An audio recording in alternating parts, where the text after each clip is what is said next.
The acquisition stage of a sales funnel. The acquisition stage of a sales funnel, like I was saying earlier, is where your customers and audience is first going to discover your brand. And it's really important to not just throw them to your home page of your website, because normally home pages are used as a directory of your whole entire site, which that could be confusing and overwhelming to someone that's just discovering your brand.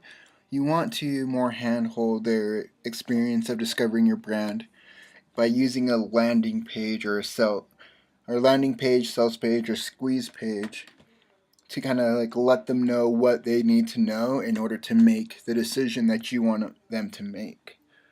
And then later on, if they decide that they do want to go to, your full website, your homepage, all that, you can link to that.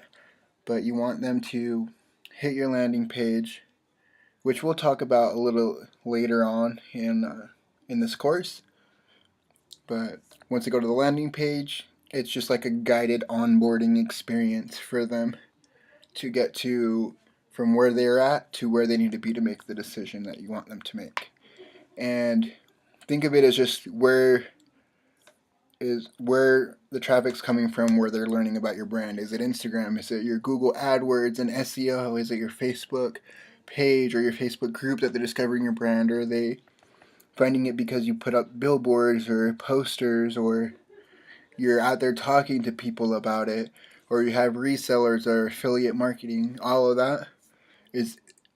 those like lead generation sources that push them from not knowing your brand to knowing it is that acquisition stage.